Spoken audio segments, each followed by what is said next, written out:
स्थान में आया था, 5वें में आया था, 6ठे में आया था, 7वें में आया था और फिर पहले में चला गया, तो वो जितनी प्रकृतियां वापस बन रही है वो सब शादी कहलाएगी, है ना। लेकिन वेदनीय कर्म ऐसा है कि उसका तो छूटता ही नहीं है, बंध विच्छुति जाकर के 13वें में होती है, तो तब तक उसके माने अनादि से ही चल रहा था और वो 13वें गुण स्थान के अंत तक चलता रहेगा इस प्रकार। इसलिए वो उसमें शादी होता ही नहीं है। स आदि मतलब छूट करके वापस हो रहा हो ऐसी बात उसमें बनती नहीं है, ये शादी होती है। इसलिए स आदि ऐसे शब्द इसको याद कर लेना, संधि करके तब मिल जाएगा शादी। तो ये इसमें नहीं चलेगा, वेदनीय में नहीं चलेगा, बाकी तीनों बात उसमें चलेगी। और आयु कर्म के लिए क्या कह दिया कि उसमें अनादि भी नहीं है आयु कर्म, और ध्रुव बंध के बिना, ध्रुव भी बंध नहीं है, अनादि भी नहीं है, क्योंकि वो तो बाद में बनता रहता है, बनता रहता है, फिर छूटता है, फिर बनता है, फिर छूटता है, फिर बनता है। तो आयु कर्म जो है वो उसके अंदर में खाली अध्रुव लगेगा और शादी लगेगा, ये दो लगेंगे उसमें, अर्थात शादी और अध्रुव ये दो ही होता है आयु कर्म में। अब वेदनीय कर्म का शादी बंध नहीं होने से 3 प्रकार का बंध होता है, क्योंकि उपसम श्रेणी में आरोहण व अवरोहण करते हुए सादा वेदनीय की अपेक्षा निरंतर वेदनीय कर्म का बंध होता रहता है, अतः शादीपना नहीं है, मात्र अनादि ध्रुव और अध्रुव ही है। क्लियर हो गया है ना। एक पर्याय में आयु की त्रिभा, अब आयु के बारे में बता रहे हैं, ये शादी समझ में अगर तदियो शादी अशेष हो, अशेष मानी बिना, मैंने शेष नहीं, तो ऐसा मैंने कुछ भी नहीं बचा, तो मैंने आदि उसको बिना कहते हैं। एक पर्याय में आयु की त्रिभागी 8 ही होती है, ये सबको मालूम है आयु कर्म के बारे में। और उसके बाद में इसलिए अपनी आयु का प्रथम द्वितीय तृतीय आदि अष्टम त्रिभागी में आयु कर्म का बंध होता है, ये भी सबको मालूम है। यदि अष्टम त्रिभागी में भी आयु का बंध नहीं हो तो भुज्यमान आयु माने जिस आयु में आप अभी चल रहे हैं, जिस आयु को आप भोग रहे हैं उसको भुज्यमान कहते हैं, उस भुज्यमान आयु के अंत में आयु कर्म का बंध होगा, अतः वह शादी बंध है तथा अंतर्मूर्त पर्यंत ही बंधता है, इसका कारण अध्रुव है। तो ये दो चीज इसके अंदर में लगती है आयु कर्म में, क्या लगता है, एक तो ध्रुव बंध लगता है और अध्रुव अध्रुव अध्रुव अध्रुव दिया ना, अध्रुव ही है, अध्रुव ही है, इसका कारण अध्रुव है। तो माने अध्रुव है और शादी है, तो इसमें अनादि भी नहीं लगेगा और ध्रुव भी नहीं लगेगा, माने एकदम पर अब इसके ध्रुव की, अनादि की, शादी की, अनादि की, ये जो परिभाषा है ये अपन आगे के गाथा से समझ लेंगे। तो यहाँ तक इतना हो गया, और फिर दीदी ने सब समझा दिया है। तो सामान्य से आयु बंध के 1 मुहूर्त पश्चात मरण होता है, क्योंकि जगन्य अबाधा भी अंतर मुहूर्त है। अब देखो ये इस नोट को अच्छी तरह समझ लो कि जैसे आयु बंद हुई यानी अंत समय में भी बंद हुई, मान लो है ना, अंत समय में भी बंद हुई है, उसके बाद भी अंतर मुहूर्त बाद उसका उदय आएगा, ऐसा विचार करो। क्योंकि सामान्य से आयु बंध के 1 अंतर मुहूर्त पश्चात मरण होगा, क्योंकि जगन्य उसका अबाधा काल। अब देखो जो एक श्वास में 18 बार मर रहा है, उसके लिए भी ऐसा लगाना पड़ेगा आपको कि उसके आयु बंधी, फिर तो आया वापस निको बना, लेकिन उसमें भी उसको अंतर मुहूर्त का समय मिल गया। उसके कदलीघात मरण भी है, अकाल मरण भी है उसका। सोचो उनका सोचो पर्याप्त का सोचो समय कितना कमती होता है, और अंतर मुहूर्त भी बस 2 समय से लेकर के उसके त्रिभागी भी आ रही है, 8 त्रिभागी भी आ रही है, देखो और उसका जघन्य से जघन्य अबाधा काल भी अंतर्मूर्त, वो अपन पकड़ ही नहीं पाते हैं अपने भी। जैसे मान लीजिए यहाँ से दूसरी जगह जाएंगे, पहले आयु नहीं बंधी है तो अंत समय में बंधी, और वो अंतर्मूर्त मानी जरा सा समझ लो कोई एक हिचकी आई जितने में तो पहुंच गए ऊपर स्वर्ग में। विशेषार्थ अब 158 नंबर की और 917 नंबर के अनुसार आयु कर्म की जगन्य आबादा असंक्षेपाधा काल प्रमाण है, ये काल आवली के संख्यात में भाग प्रमाण है, इसलिए आयु बंध के इतने काल पश्चात मरण हो सकता है। ये आबाधा काल को समझाने के लिए आगे की गाथाएं अपन जब पढ़ेंगे तब अपन ले लेंगे, और संक्षेपा असंक्षेपाधा का काल भी यदि दीदी ने समझा दिया होगा तो बहुत अच्छी बात है, और नहीं तो अपन जब आगे की गाथा आएगी तब उसको समझ लेंगे। अभी यहाँ पर थोड़ा सा ये 4 प्रकार का ये जो बंध बताया गया है उसको अपन सीखेंगे। शादी अबंध बंधे सेडिय अणारुण के अणादिहु, अभव सिद्धम ही ध्रुवो भव सिद्धे अध्रुवो बंधो। ऐसे बन गया। सादी एबंद बंधे सेडीय अणारूढ़ गे अणादि हु और अभव्य सिद्धम ही ध्रुवो भव सिद्धे अध्रुवो बंधो। जिस कर्म के बंध का अभाव होकर वही कर्म पुनः बंधे उसे सादी बंध कहते हैं। सरल हो गया नहीं, स आदि, इसलिए मैं उसको स आदि शब्द कह करके थोड़ा सा समझ लेने के लिए मेरे को इजी होता है, इसलिए मैं अपनी समझ जो है वो खाली बता रहा हूँ अपने शब्दों में। तो इसलिए मानी उसकी मानी बंध का एक बार अभाव हो गया और फिर वापस चालू हो गया। जैसे अपने उदाहरण दिया कि भाई सम्यक दर्शन हुआ था, छूट गया, फिर वापस पहले गुण स्थान में आ गए और फिर बंधने लग गया, इसलिए वो शादी हो जाएगा। उस समय के लिए वो शादी बंध कहलाएगा। ठीक है, ये तो होगा जिस कर्म के बंध का अभाव होकर वही कर्म पुनः बंधे शादी, ये हो गया शादी बंध। एबंध बंधे मानी एबंध होकर के वापस बंधने लग जाए, यहां तक शादी एबंध बंधे मानी शादी का अर्थ हो गया जो एबंध होकर के और बंधने हो जाए, एबंध हुआ और फिर बंधने लग जाए, इसलिए एबंध बंधे ऐसा शब्द दे दिया है ना। शादी एबंध बंधे सीढ़ी अणारूढ़ गे अनादि हु, जो श्रेणी पर नहीं चढ़ा अर्थात जिसके बंध का अभाव नहीं हुआ उसके अनादि बंध है।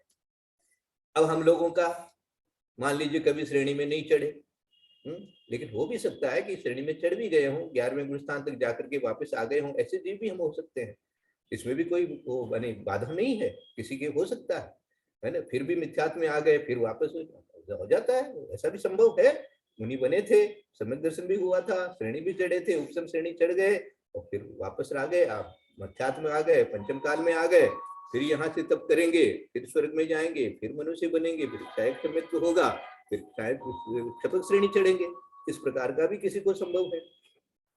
तो जो भी हो, तो जो श्रेणी पर नहीं चढ़ा अर्थात जिसके बंध का अभाव कभी नहीं हुआ, इस प्रकार का जो श्रेणी पर चढ़ने में जो प्रकृतियों का बंध का अभाव होता है, वो उसके जितने भी प्रकृतियों का बंध हो रहा है वो अनादि बंध कहलाएगा कि अनादि से ऐसा बंध हो रहा है।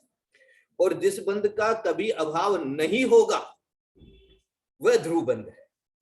अब विशेषार्थ में समझाएंगे नाम वगैरह बता करके कौन क्या है कैसे है। तो जिस बंध का कभी अभाव नहीं होगा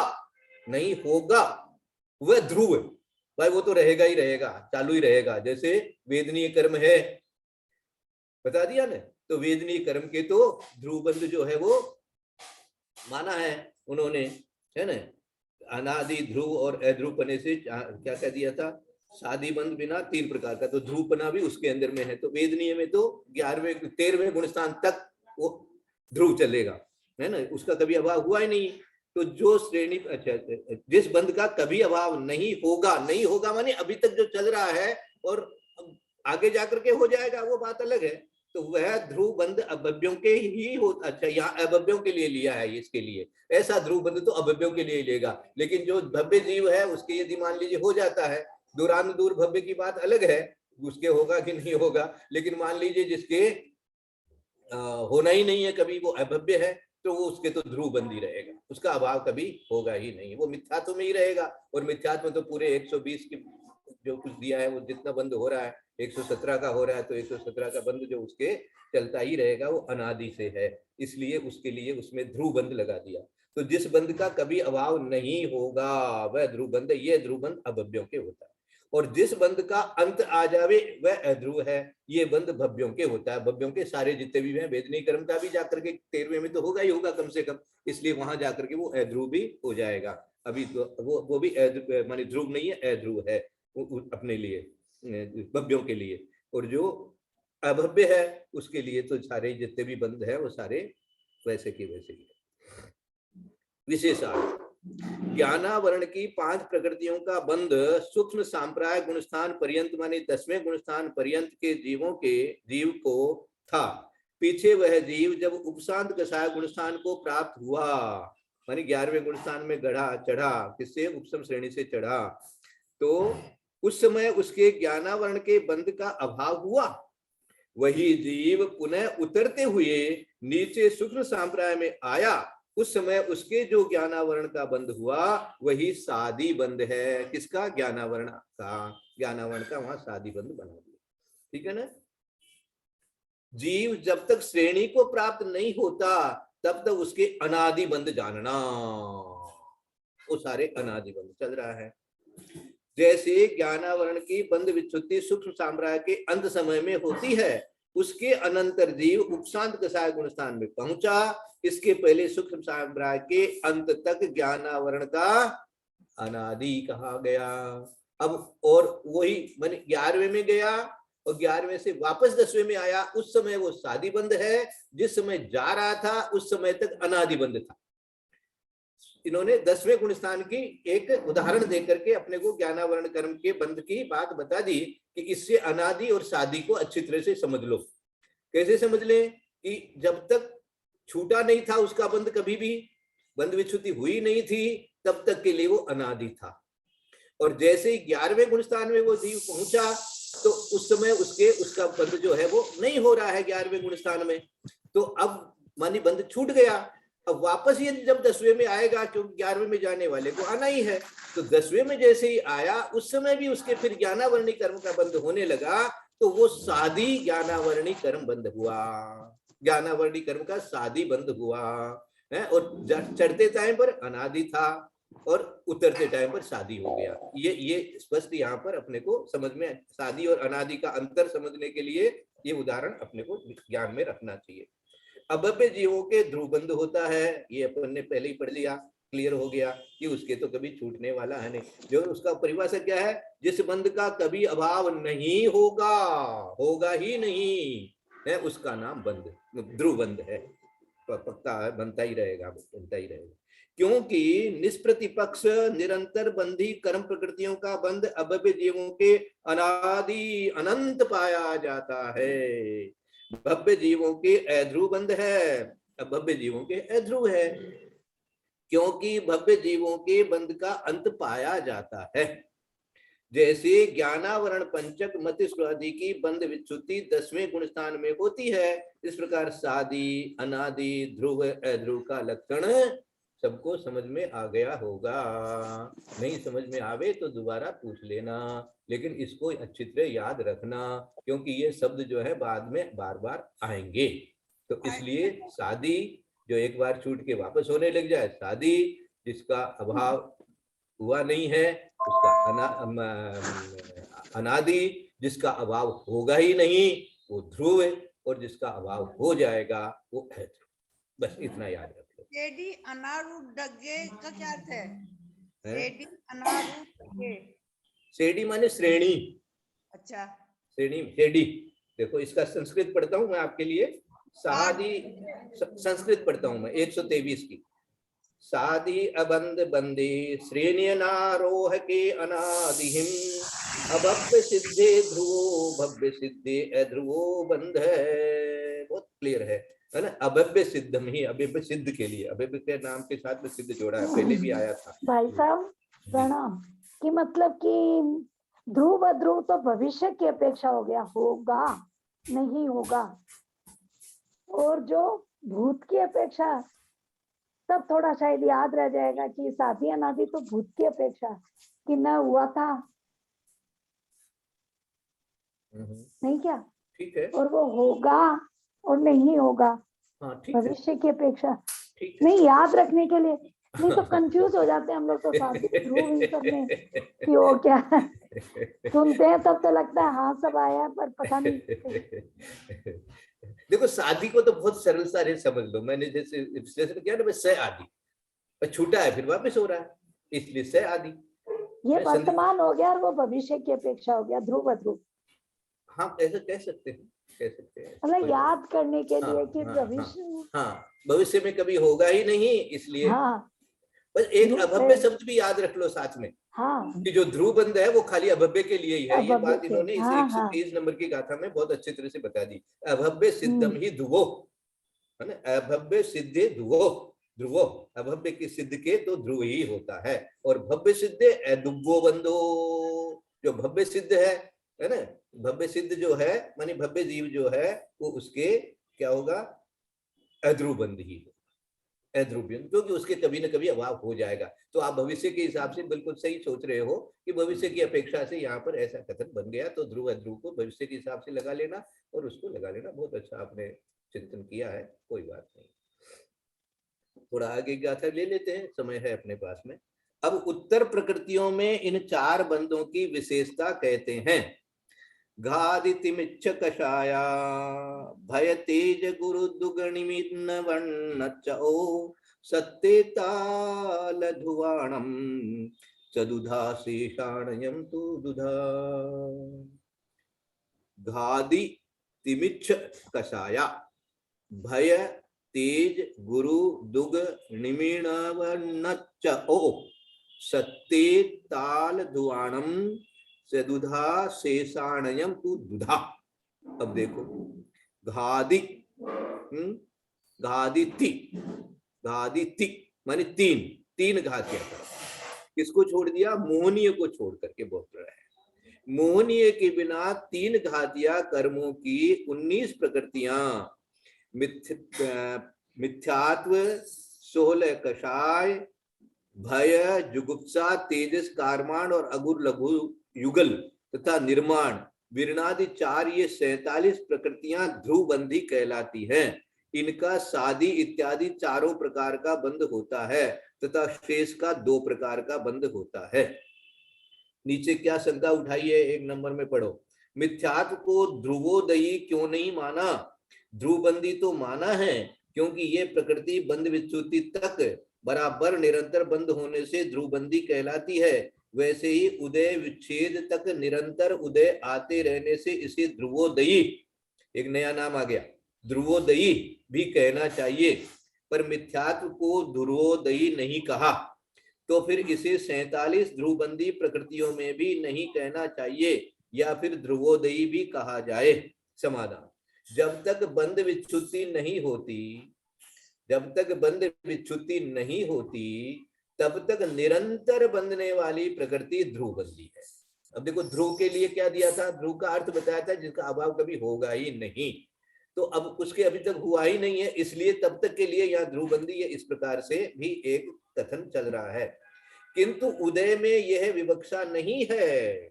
संसार या छद्मस्त अवस्था में जिसका निरंतर उदय रहे वह ध्रुव उदयी प्रकृति है। ये ध्रुव उदयी का एक अलग कंसेप्ट जो है यहाँ पर समझो। आपके मतानुसार तो नित्य निगोध या जीव, गोमटसार जीवकांडा 197 के त्रियंच गति एकेंद्रिय जाति स्थावर का नीच गोत्र या निरंतर उदय होने से वे भी ध्रुव उदयी हो जाएंगी। यदि ये ध्रुव उदय नहीं है तो मिथ्यात्व भी ध्रुव उदय नहीं है। ये अभी समझ में आया नहीं किसी को, मैंने पढ़ दिया, खाली रीडिंग किया है, कोई चिंता की बात नहीं। दोबारा पढ़ेंगे, ऊपर से विशेषार्थ पढ़ेंगे, फिर वापस पढ़ेंगे तो आएगा ही आएगा, जाएगा काम। समझना तो है ही। विशेषार्थ और पढ़ लेते हैं पहले, फिर उसके बाद वापस चलेंगे, थोड़ी संस्कृत भी बताएंगे। जब तक बंध की विच्छुति नहीं होती है ना, जब तक बंध की विच्छुति नहीं होती तब तक इन ध्रुव प्रकृतियों का प्रति समय बंध होता है। इसलिए इनको ध्रुव संबंधी कहते हैं, ध्रुवबंदी कहते हैं, ध्रुवबंदी कहते हैं। तथा इनसे शेष वेदनीय की 2, मोहनीय की 7, आयु की 4, गति की 4, 5 जाति, औदारिक शरीर, औदारिक अंगोपांग,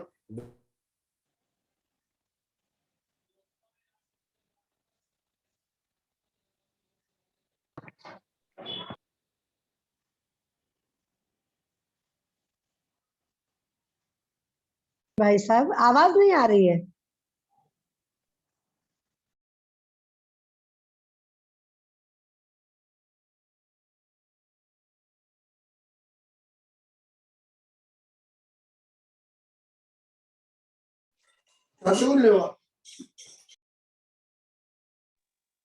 भाई साहब आवाज नहीं आ रही है। इंटरनेट चला गया लगता है।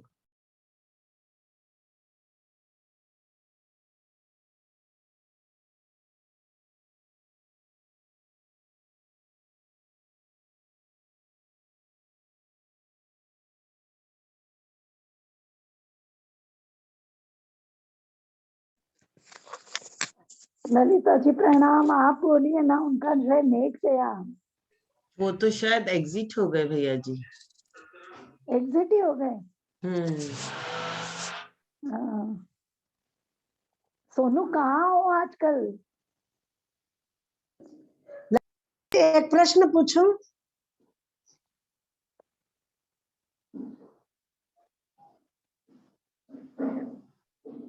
ललिता आंटी का भी वीडियो ऑफ।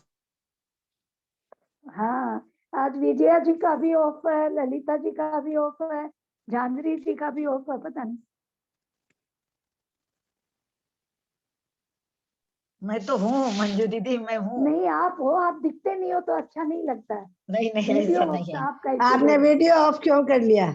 वही तो मैं बोल रही। विजय आंटी रोज रहती है, बहुत ज्ञान लेते रहती है हर क्लास में। नहीं नहीं, ज्ञान लेने से क्या हुआ? सोनू दीदी प्रणाम आपको। मेरे को आशीर्वाद दीजिए। प्रणाम आपको आंटी धोक। हाँ, तो अपन विशेषार्थ पढ़ रहे अरे थे। भाई साहब प्रणाम, हाँ, प्रणाम भाई साहब। विशेषार्थ पढ़ रहे थे। भाई जब साहब तक एक बात पूछ रही थी मैं कि अब इस लाइन से तो ये ध्रुव बंद जो आया है, इसमें प्रति समय बंद होता है, इसलिए इसको इनको ध्रुव बंदी कहते हैं। तो इसमें तो भविष्य की अपेक्षा नहीं लगेगा ना? ठीक है, ठीक है, यही तो अभी तो यही तो चल रहा है। दूसरी अपेक्षा से ये भी बताया गया है, तो इसको समझेंगे ना अपन। पहली वाली बात तो एक बात उन्होंने बता दी, जिसका कभी अभाव होगा ही नहीं, इस अपेक्षा से ध्रुव उन्होंने समझाया। अब ये जहां तक अभाव हुआ ही नहीं है जिसके, है ना, उसके लिए भी वो कहते हैं कि ध्रुव है वो। यही तो कह रहे हैं। अब क्यों है उसका, किसकी अपेक्षा से है, इसलिए ध्रुवोदयी, ध्रुवोदयी ऐसा नाम दिया है। ये ध्रुवोदयी शब्द जब समझ लेंगे तो अपने को इसका समाधान मिलेगा। अभी पहले अपन जो लिखा हुआ है उसको पढ़ते हैं, पढ़ करके जो पहले गाथा के अंदर में जो जो शब्द आए हैं उन शब्दों को अपन लेते हैं, और उसके बाद में ये जो शंका का नीचे जो दिया हुआ है विशेषार्थ, उसको पढ़ेंगे। नहीं भाई साहब, वंदना ये बोलना चाह रहे कि मंजू बोल दी ना कि भविष्य, इसमें तो पास्ट भी आ गया ना, कि जिसका बंद होता था रुक गया फिर बंद हो रहा तब शादी। तो पास्ट भी तो आ गया कि बंद हो रहा था फिर रुका और फिर फ्यूचर, दोनों आ रहे हैं ना, इसलिए खाली फ्यूचर लेंगे तो कंफ्यूज हो जाएंगे। इसका नहीं, बोलना खाली ये मतलब है। आप चिंता क्यों करते हो, सब कंफ्यूजन दूर करेंगे जी। ऐसा क्यों चिंता करते हो आप? छोड़ेंगे नहीं, छोड़ेंगे नहीं। अपन इसीलिए धीरे धीरे चलते हैं कि भैया जो चीज समझो उसको अच्छी तरह समझ लो। याद रहे नहीं रहे वो बाद की बात है, अपने किस्मत की बात है। लेकिन जब समझो तब तो कोई तरह का माने उसमें शंका मत रखो। तो आ रहा है, आप चिंता मत करो। अच्छा, पहले सबसे पहले घादी ती मिच्छ कषाया, ऐसे देखो, घादी ती और मिच्छ मानी मिथ्यात्व, और कषाया, कषाय, कषाय कितनी है? 16 कषाय है। तो इसलिए क्या क्या ले लिया? घादी ती ले लिया। घादी माने मिथ्यात्व को अलग से ले लिया, है ना, मिच्छ और कषाय उसको अलग से लिया है। तो पहले तो 3 को ले लो। 3 कौन कौन से हो गए? ज्ञानावरणी हो गया, दर्शनावरणी हो गया, अंतराय हो गया। अंतराय। घाती की बात हो रही है, तो ज्ञानावरणी की 5, अंतराय की 5, 10 और दर्शनावरणी की 9। तो ये 19 संख्या इन्होंने समझा दी कि जो 3 घातिया कर्मों की 19 प्रकृतियां। पहले तो ये अपने को घाती थी, फिर मिच्छ कषाया, मिच्छ माने मिथ्यात्व, तो मिथ्यात्व को भी ले लिया, फिर 16 कषाय ले लिया, है ना। 16 कषाय माने इसमें क्या छोड़ दिया इन्होंने? अभी 9 कषाय छोड़ी है, और सम्यक प्रकृति, सम्यक प्रकृति और सम्यक मिथ्यात्व प्रकृति, ये 2 ये छोड़ दी। ठीक है ना। तो 16 और एक मिथ्यात्व, ये 17 ले ली। अब उसके आगे और बंद नहीं होगा जी, बंद में ये प्रकृति आएगी नहीं, इनका नाम ही नहीं आएगा बंद में। वो उदय सत्ता की अपेक्षा है ना, इसलिए इसमें ये 2 सम्यक मिथ्या सम्यक प्रकृति तो आएगी ही नहीं, किसी अपेक्षा से नहीं आएगी, क्योंकि इनका बंद नहीं होता। हाँ, बंद होता ही नहीं है। बहुत अच्छा, बहुत अच्छा, ठीक है। मैं खाली आपको 16 संख्या का बता रहा था वर्णन, कि 16 संख्या कैसे हुई, 17 कैसे हुई, इस प्रकार से बता रहा था कि खाली मिथ्यात्व को लिया है, सम्यक प्रकृति और सम्यक मिथ्यात्व की बात यहाँ पर है नहीं, क्योंकि वो तो बंद में है ही नहीं। बहुत अच्छा। तो ये 16 और 1 माने ये 16 तो कषाय और 1 मिथ्यात्व, ये 17 ये हो गई। अब आगे चलते हैं। भय, जुगुप्सा, ये 2 लिया इन्होंने, किसमें से लिया? भय और जुगुप्सा को किसमें से लिया? नो कषाय में से कषाय। लिया। नो कषाय में से इन दो को लिया, ठीक है ना। तो 17 और 2 19 हो गई एक तरह से, किसकी? मोहनीय कर्म की। मोहनीय कर्म की भी 16 और 1 17 और 2 19 19 19 19 38 हो गई, ऐसे समझ लो। यहाँ तक अपने को टोटल मिला के 73 प्रकृति बताना ही है ना इन्होंने। तो अब कैसे आ रहा है देखो। अब और क्या क्या नाम दिया इन्होंने? भय, तेज, भय, तेज। अच्छा अब आगे दिया, अच्छा भय के लिए भय और जुगुप्सा दोनों ले लिया भय में। अब तेज, गुरु लघु, गुरु दुग, गुरु दुग माने अगुरु लघु युगल। अगुरु लघु युगल में क्या लेना? अगुरु लघु और बोलो निर्माण।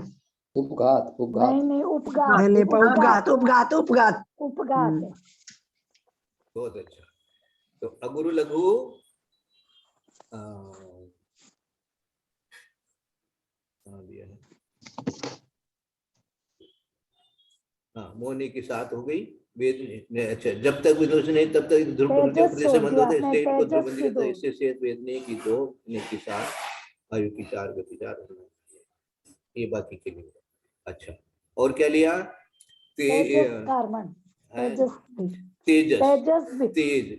तेज के साथ में इन्होंने कारमान ले लिया। तेजस और कारमान और अगुर लघु युगल, अगुर लघु युगल में उपघात। अच्छा और निर्माण फिर क्या दिया?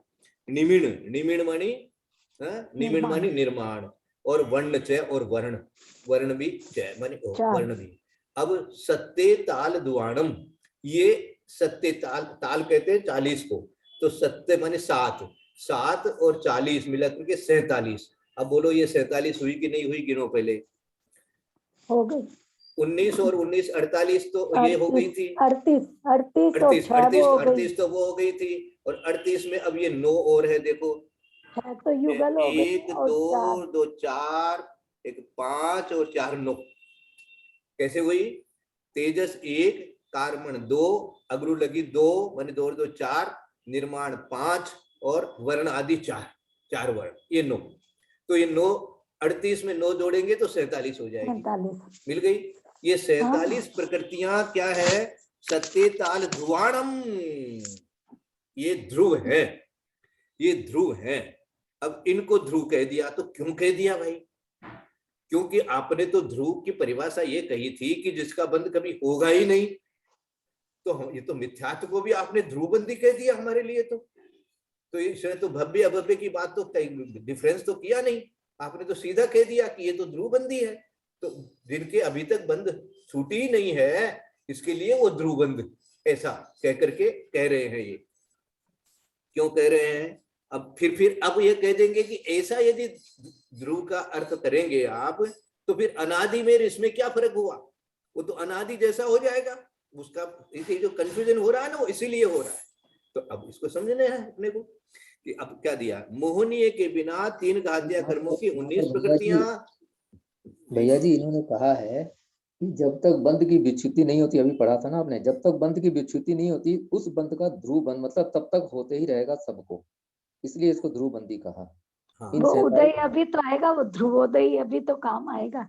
नहीं ध्रुवोदय छोड़ दीजिए, उदय का प्रकरण अलग है। अभी हम लोग का बंध का प्रकरण चल रहा है। भैया जी ने ठीक कहा, उदय की जब आएगा प्रकरण तो उदय में चलेंगे। अभी हम लोग को उदय को पकड़ना ही नहीं चाहिए, सिर्फ पढ़ के छोड़ देना चाहिए, नहीं तो हम उलझ जाएंगे बंध और उदय में। अभी मतलब करना सभी है। हाँ सही बात है, हम लोग तो कंफ्यूज हो गए। हाँ तो ये इन्होंने कह दिया कि ये जो 47 प्रकृतियां हैं, इनकी जब तक बंध विच्युति नहीं होती तब तक निरंतर इनका बंध होते रहेगा। तब तक ये ध्रुव और अनादि दोनों हो गई। मतलब वही तो हुआ कि जब तक बंध विच्युति नहीं हुई तब तक के लिए वो ध्रुव, अनादि तो ही है, अनादि और ध्रुव तब तक हो गई। चारों प्रकार का कह दिया ना इन 47 प्रकृतियों का, सादि, अनादि, ध्रुव और अध्रुव, इनका नहीं वो दोनों तो हो ही रहे हैं, पर ध्रुव बंदी उस अपेक्षा से कि आज तक उनकी हुई नहीं अभी तक, इसलिए अभी तक निरंतर बंद रही है। बंद होते रहेगा जब तक बंध विच्युति नहीं होगी, तब तक निरंतर बंद हाँ वही तो। मंजू दीदी ने सही निकाल दिया कि ये अनादि भी है, ध्रुव भी है, जिसके अभी तक प्रभाव हुआ ही नहीं है। बहुत अच्छा। ऐसे ऐसे देखो निकलने, जैसे जैसे आगे बढ़ेंगे वैसे वैसे सब चीजें निकलने लग जाएगी, अपने आप समझ में आने लग जाएगी। और अब वो जो नीचे शंका की थी ना, उसको बोले ध्रुव बंदी क्यों कहते हो आप? ध्रुव माने उदय, ध्रुवोदयी कहो कि मैं उदय में है इसलिए कह दो।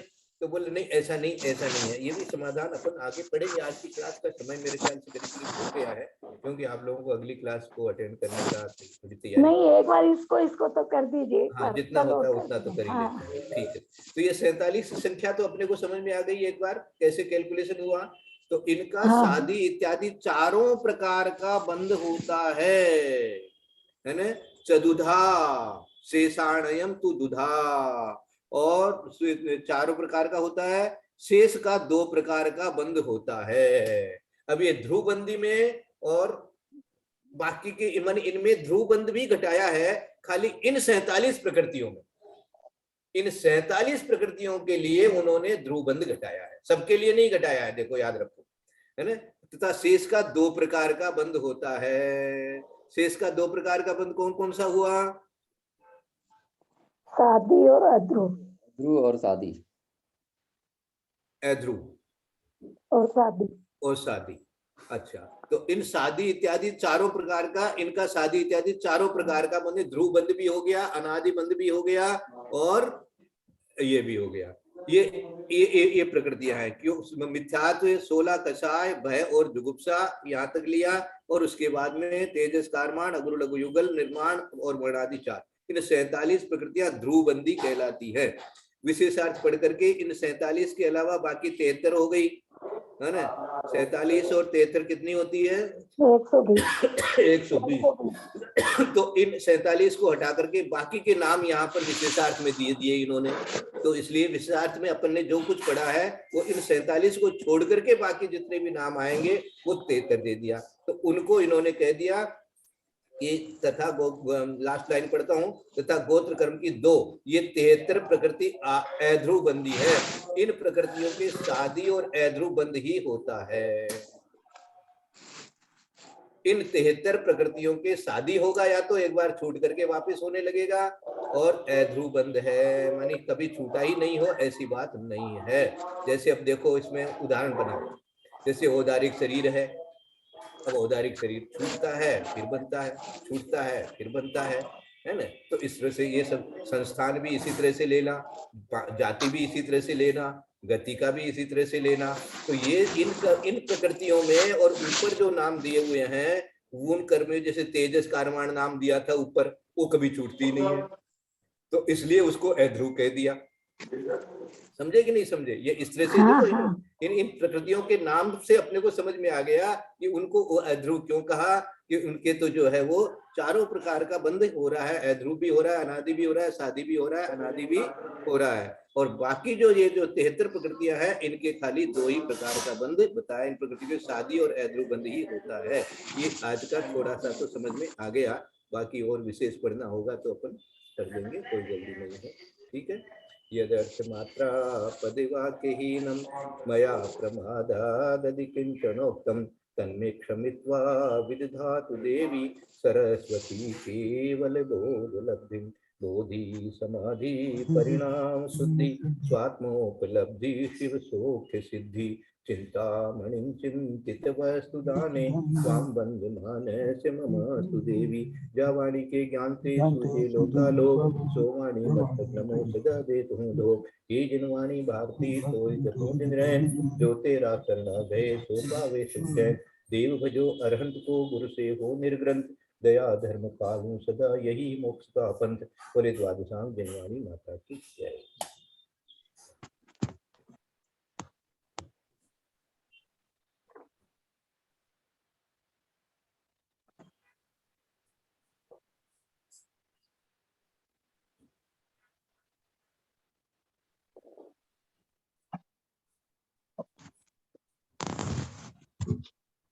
भाई साहब वंदना, सबको सादर वंदना भाई साहब, वंदना वंदना भाई साहब, बड़ों को वंदना भाई साहब, प्रणाम ललिता जी, वंदना ललिता सबको जी, जय भाई जिनेंद्र। साहब भाभी को प्रणाम, प्रणाम, सभी जय बड़ों को जिनेंद्र। प्रणाम, सभी से जय सबके लिए जिनेंद्र। मंगल आशीर्वाद। भाई साहब एक छोटा सा सवाल था। पापं क्षेतु दर्शनं सुखभवतु धनविद्याभवतु क्षाय भाई साहब, क्षमस्व। हाँ, तीर्थंकर को बंद में कैसे लिया, ध्रुव में कैसे ले लिया? तीर्थंकर का प्रकृति का तो एक बार बंद होने के बाद निरंतर चलता है ना वो। तो उसको ध्रुव में कैसे लिया? चलिए रखिए, प्रश्न रखिए, अपने पास रखिए, थोड़ा हाँ, चिंतन भी करिए, तो थोड़ा सा हाँ सर थोड़ा समझाइए। चिंतन भी करिए, आगे तो समझाएंगे ही ठीक अगली क्लास में, लेकिन खुद भी हाँ थोड़ा थोड़ा खोलिए। ठीक है। हाँ, चलिए कोई बात बताएंगे। वंदना भाई साहब, वंदना। वंदना दीदी, सबको सादर जय जी। वंदना प्रणाम भाई ललिता साहब, भाभी, सब बड़ों सभी को बड़ों को सादर प्रणाम, प्रणाम। सबको 5 सादर 2 जय सबको जिनेन्द्र। जय। दीदी सादर जय जिनेन्द्र।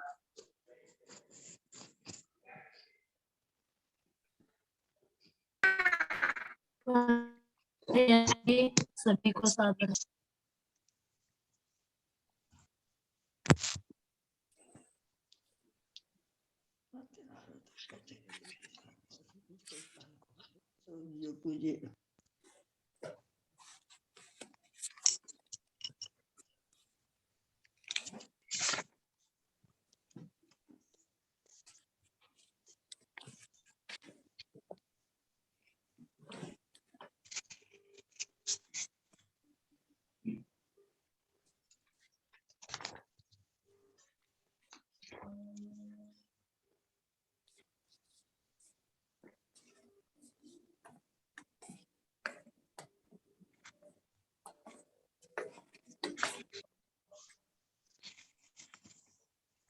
वंदना भैया जी, एक चीज पूछूं मैं। उपसम श्रेणी में आरोहण व अवरोहण मन आरोहण आरोहण मन ऊपर चढ़ते हैं, अवरोहण मन वापस जब नीचे उतरते हैं। तो ये तो ऐसे ही चलेगा।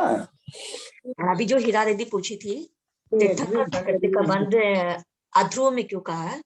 क्योंकि वो शुरू से लगा, पहले से तो बनते नहीं है, चौथे गुण स्थान के बाद ही उसका बनना शुरू होता है, उससे पहले तो बंधेगी नहीं। तो जब हमारे अभी बंद ही नहीं रहे तो अध्रुव ही हुई ना फिर तो।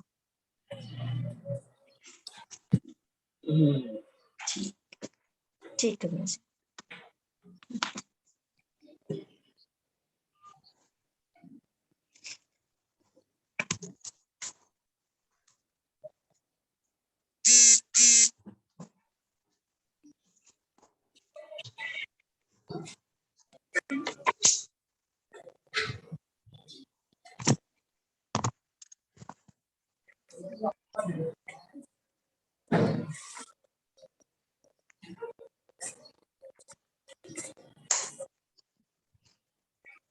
एक बात बोलूंगे खराब, बाई चांस अपन झुको भी कोई मिल जावा है काम करने वाली, एक तो बिना कपड़ा में कौन रखना मशीन है अपन का। मेरी बात सुनो ना, फिर अपन ज्यादा डिपेंड हो जाओ बिका बाद में अपन करनो दोरो लगा है। तो मेरी बात सुनो ना,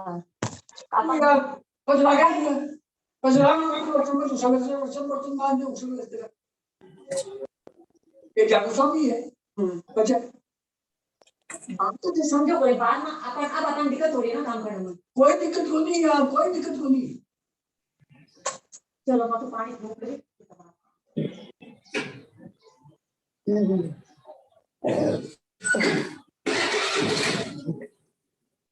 भाई बात है वो कर जाओ रे। मैं काम कौन करे दिखा।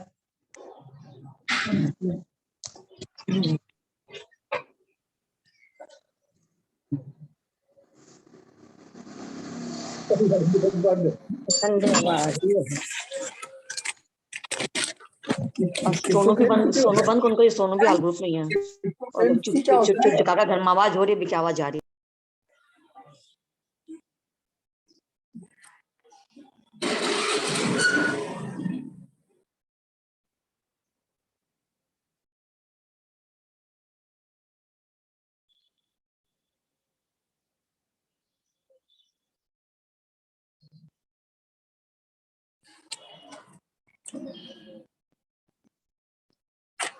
पाँच सौ आ रहे हैं, 500 आ रहे हैं उसके ख्वाजा साहब के उसमें, तो वो सब वो नहीं ले आएंगे कोरोना।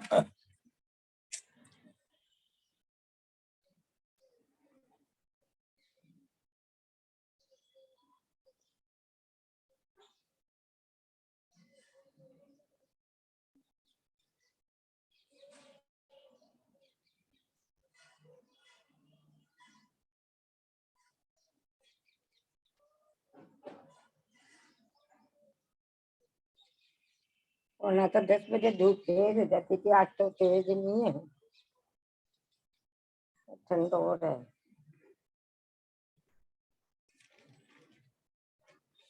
देखो हवा आ रही है।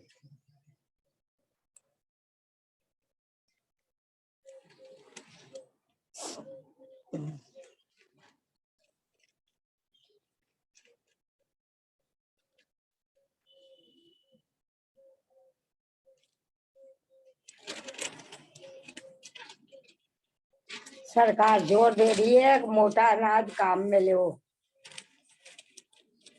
हाँ, करना देना पड़ेगा। ज्वार बाजरा और मक्का, 3 चीज।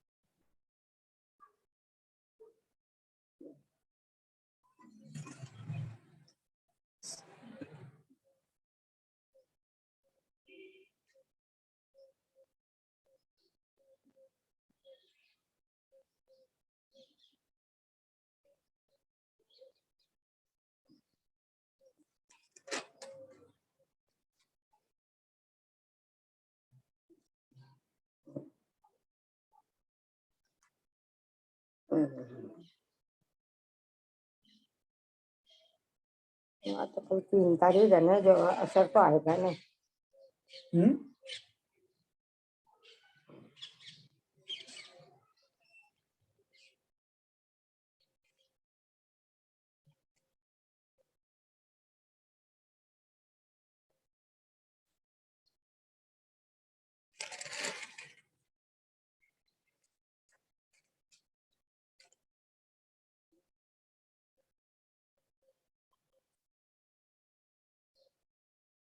कोई तेल सस्ता किया नहीं, कोई पेट्रोल सस्ता किया नहीं, कोई वो किया नहीं, कुछ नहीं किया।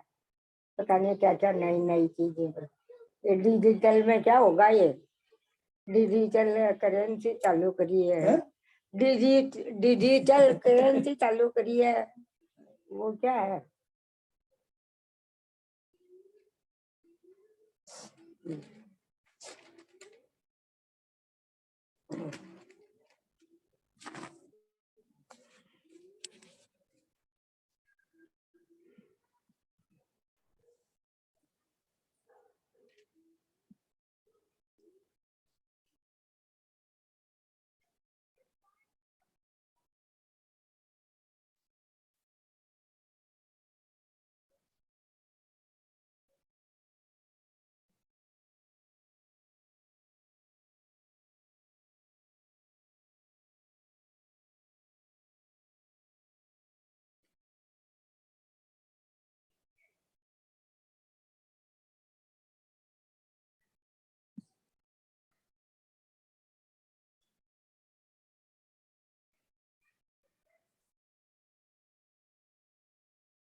उसको भी काटा तो कहता है अपने अश्वगंधा को भी, है ना।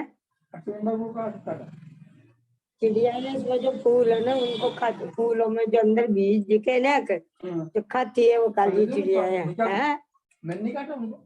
हाँ, नहीं काटा को नहीं काटा। हाँ असकुंदा को नहीं काटा। अच्छा वो ऐसे तो मैंने सोचा उसी को काटा साइड वाले को ही। साइड वाले को काटा। उसमें जो फूल वो आ रहा है ना गोल गोल उसमें वो चिड़िया खाती है बैठ बैठ के, काली वाली चिड़िया। बीज होंगे इसमें तो यही तो बीज ले जाते हैं और वो बिखेरती है वो करती है पोटी जब वो कव्वेर ये सब ऐसे करते हैं हम।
ये लिखा हुआ यहाँ क्या सस्ता होगा क्या महंगा होगा, हीरा सस्ता होगा बस, और कोई चीज सस्ती नहीं है। नहीं, कपड़ा, चमड़े का सामान, मोबाइल फोन, चार्जर, कट और पॉलिश, हीरा, जेम्स और ज्वेलरी, खेती के सामान, पैकेजिंग के डिब्बे, विदेशी डिब्बे, इलेक्ट्रिक सामान, हींग, cocoa beans, missile, alcohol, acetic acid, mobile phone की कैमरे, लेंस, ये सस्ते होंगे।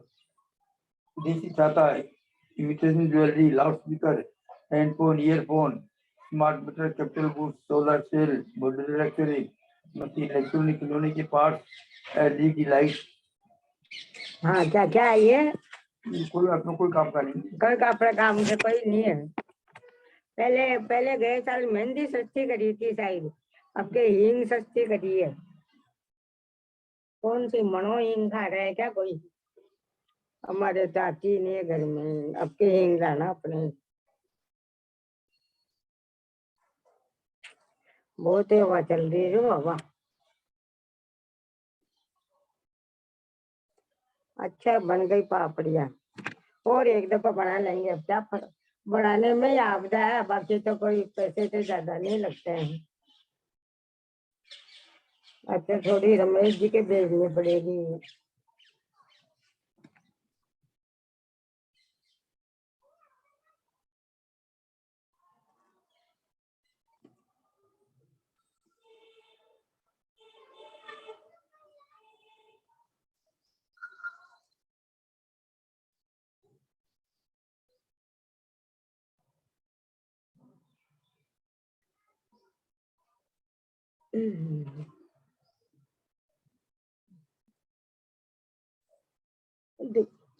अब ये सूरज ही अंदर चला गया, अब इधर चला गया, नहीं इधर नहीं है ना, तो इसलिए यहाँ धूप ही नहीं आती है।